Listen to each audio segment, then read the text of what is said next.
बिस्मिल्लाहिर्रहमानिर्रहीम। आज हम काई स्क्वायर टेस्ट का तीसरा हिस्सा पढ़ेंगे।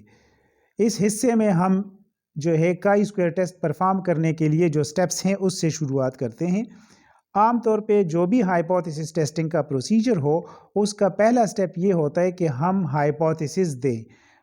इस केस में हाइपोथेसिस टेस्टिंग की केस में हम आम तौर पे दो हाइपोथेसिस स्टेट करते हैं। तो ये जो काई स्क्वायर टेस्ट है और जो सूरत हाल हमें दी गई है, जिसमें दो जीन्स हैं, जीन ए और जीन बी, और उन दो जीन्स की जो है हम सेग्रीगेशन पे फोकस्ड हैं। और हमने एक डाई हाइब्रिड क्रॉस परफॉर्म किया था। पिछले जो दो लेक्चर्स हैं उसमें वो आप दोबारा देख सकते हैं, उनकी जो लिंक है वो मैं डिस्क्रिप्शन में डाल दूंगा। तो वो जो दो जीन्स हैं, जीन ए और जीन बी, उनकी एलील्स जो हैं उनकी सेग्रीगेशन पे हमारा फोकस है। हम ये जानने की कोशिश कर रहे हैं कि जो जीन ए है उसके एलील्स की सेग्रीगेशन जो है वो जीन बी के एलील्स की सेग्रीगेशन से इंडिपेंडेंट है या कि नहीं है। ठीक है, यानी दूसरे लफ्ज़ों में हम ये देखना चाहते हैं कि जीन ए और जीन बी लिंक्ड हैं या लिंक्ड नहीं है। ठीक है, तो इसलिए हमारा जो H0 होगा वो होगा कि जो जीन ए और जीन बी हैं, दोनों जीन्स की असॉर्टमेंट जो है वो इंडिपेंडेंट है, या दूसरे लफ्ज़ों में जीन ए के एलील्स की सेग्रीगेशन का जीन बी की एलील्स के सेग्रीगेशन पे कोई इम्पैक्ट नहीं है। ठीक है, जबकि जो H1 है वो हम स्टेट करेंगे कि दोनों जीन्स की जो असॉर्टमेंट है वो इंडिपेंडेंट नहीं है, या दूसरे लफ्ज़ों में जीन्स जो हैं वो आपस में लिंक्ड हैं। ठीक है, तो ये हाइपोथेसिस जो हैं इनमें से किसी एक को हमने रिजेक्ट करना है और किसी दूसरे को एक्सेप्ट करना है। और वो हम कब करेंगे? जब हम काई स्क्वायर टेस्ट परफॉर्म कर चुके होंगे। जो अगला स्टेप है वो सिग्निफिकेंस लेवल का डिटरमिन करना होता है। इस केस में जो हमारा सिग्निफिकेंस लेवल है वो 0.05 है, यानी अल्फा जो है वो 0.05 हम रखते हैं, और फिर हम काई स्क्वायर टेस्ट की कैलकुलेशंस करते हैं। तो काई स्क्वायर टेस्ट की कैलकुलेशन के लिए जो चीज़ें हमें पता है वो हमें ये पता है कि हमें 4 जीनोटाइप्स जो हैं उनका डेटा दिया गया है। वो 4 जीनोटाइप्स ये हैं जो क्लासेस की शक्ल में यहाँ पे हमने नोट किए हैं। ठीक है, जो हमें डेटा दिया गया है उसके मुताबिक जो है क्लास 1 जो कि ये वाला जीनोटाइप है उसका नंबर 140 था। क्लास 2 जो ये वाला जीनोटाइप है उसका नंबर 110 है। क्लास 3 जो है उसका नंबर 115 है, और इसी तरह क्लास 4 का नंबर 135 है। ये जो वैल्यूज़ हैं इन्हें हम कहते हैं ऑब्जर्व डेटा, इसलिए इसके ऊपर मैंने ओ लिखा हुआ है।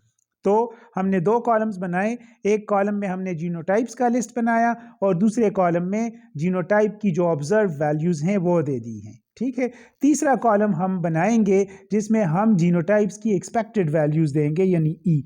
अब ये वैल्यूज़ जो हैं ये कैसे आती हैं ये हमने पिछले लेक्चर में कैलकुलेट करके मालूम किया था। ठीक है, तो उस वीडियो से आप दोबारा ये देख सकते हैं। इसी तरह से एक्सपेक्टेड वैल्यूज़ मालूम करने के बाद हम क्या करेंगे, हम एक और कॉलम में ओ माइनस ई मालूम करेंगे, यानी जो ऑब्जर्व वैल्यूज़ हैं उनसे एक्सपेक्टेड वैल्यू माइनस करेंगे, और जो भी आंसर आता जाएगा वो हर जीनोटाइप के सामने हम इस कॉलम में लिखते जाएंगे। ठीक है, तो इसका मतलब ये है कि जीनोटाइप जो पहला है कैपिटल ए कैपिटल बी, उसका ऑब्जर्व्ड वैल्यू या उसका ऑब्जर्व नंबर 140 था, लेकिन जो हमने एक्सपेक्टेड नंबर निकाला वो 127.5 है, और इन दोनों का जो फ़र्क है वो 12.5 है। इसी तरह से हम चारों जीनोटाइप्स का फ़र्क निकाल लेंगे, यानी ओ माइनस ई वैल्यूज़ निकाल लेंगे। ठीक है, फिर उसके बाद जो है हम एक और कॉलम बनाएंगे जिसमें हम क्या करेंगे, ये जो ओ माइनस ई कॉलम है इसका हम स्क्वायर ले लेंगे। ठीक है, और जो भी स्क्वायर लेने से आंसर आएगा, यानी फॉर एग्जांपल पहले 12.5 का स्क्वायर लेंगे और उसको इस ई से, यानी कॉलम ई में जो उसके सामने वैल्यू है उससे डिवाइड करेंगे। इसका मतलब ये है कि 12.5 का हमने स्क्वायर लिया, उसको डिवाइड किया 127.5 से, तो उससे ये वाला आंसर आता है 1.23। वो हमने genotype capital A capital B के सामने नोट किया। इसी तरह से चारों जीनोटाइप्स के लिए हम O minus E whole square divided by E की कैलकुलेशन करके उनकी वैल्यूज जो है वो इस कॉलम में नोट कर लेंगे इस तरीके से। ठीक है, उसके बाद हम क्या करेंगे, हम एक्चुअली अब काई स्क्वायर की वैल्यू मालूम करेंगे। और काई स्क्वायर की वैल्यू हमें पता है कि वो क्या है, वो इक्वल है summation of all these 4 values. तो ये जो चारों वैल्यूज़ हैं इनको जमा करेंगे, इनसे जो आंसर आता है, जैसे इस केस में 5.02 है, तो ये असल में काई स्क्वायर की वैल्यू है। तो यानी ये जो हमने यहाँ पे 5 कॉलम्स बनाए हैं, इन 5 कॉलम्स में हमने एक्चुअली काई स्क्वायर की वैल्यू मालूम की, यानी काई स्क्वायर की वैल्यू है 5.02। अब अगला स्टेप क्या होगा? अगला स्टेप जो है वो ये होगा कि हम ये जो काई स्क्वायर की वैल्यू हमने निकाली है यानी 5.02, इसको हम कन्वर्ट करेंगे प्रोबेबिलिटी या पी में।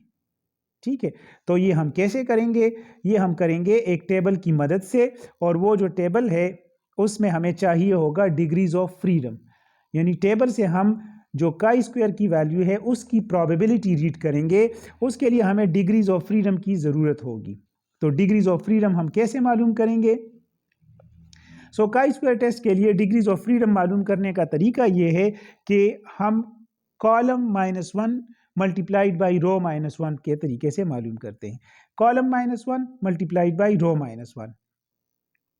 अब आप देखें कि जो हमारे पास डेटा है उसको जिस तरीके से हमने कैलकुलेट किया है, आपको याद होगा कि हमने कहा है कि इसमें पेरेंटल टाइप्स और रिकम्बिनेंट टाइप्स को हम देखते हैं और उनकी कंपैरिजन असल में करते हैं।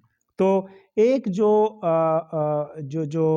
टाइप हैं जीनोटाइप्स की, वो पेरेंटल टाइप है और दूसरी रिकम्बिनेंट टाइप है।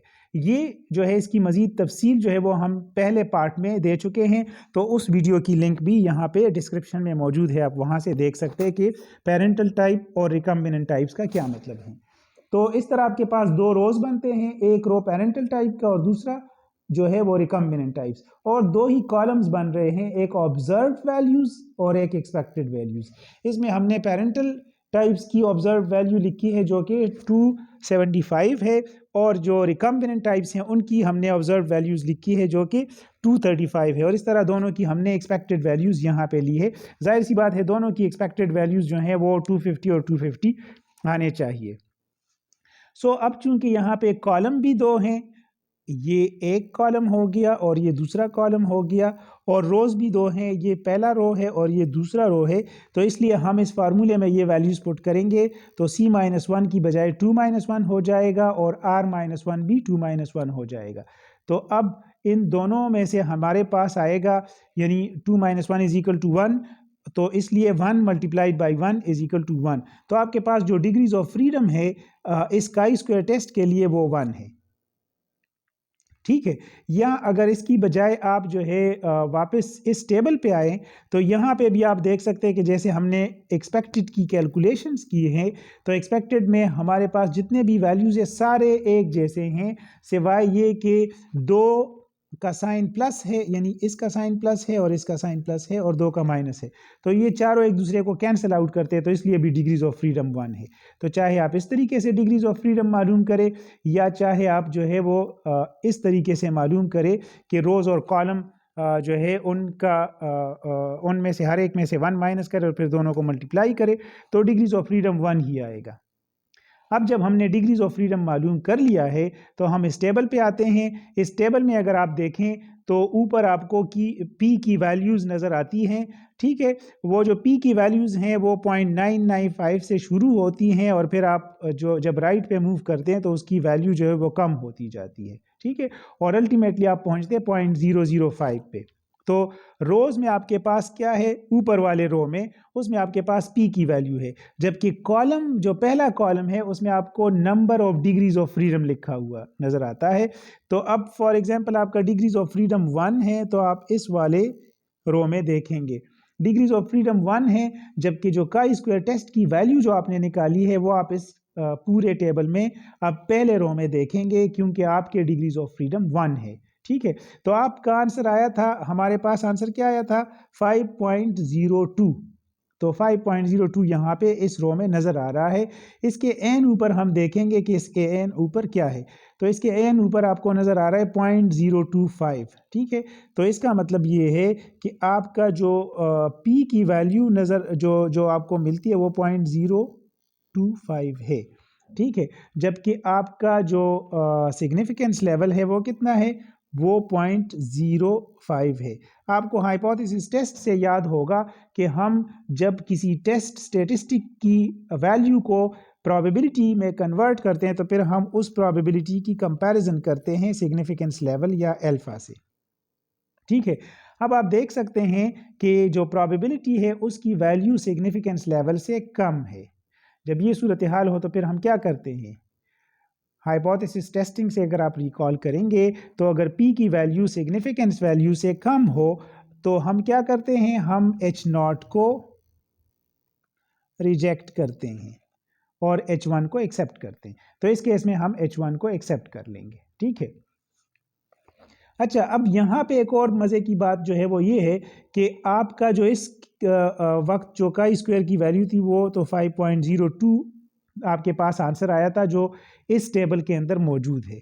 अब आपके पास ऐसा आंसर भी आ सकता है जो इस टेबल में ना हो। फॉर एग्जांपल अगर आपका आंसर होता लेट्स से 3.9, तो 3.9 इस रो में आपको नज़र नहीं आता। डिग्रीज ऑफ फ्रीडम जहाँ पे 1 है, यानी इस रो में, इसमें आप पूरा चेक करें आपको 3.9 नज़र नहीं आता। तो फिर आप क्या करेंगे, आप उसके करीब वाली वैल्यू को देखेंगे।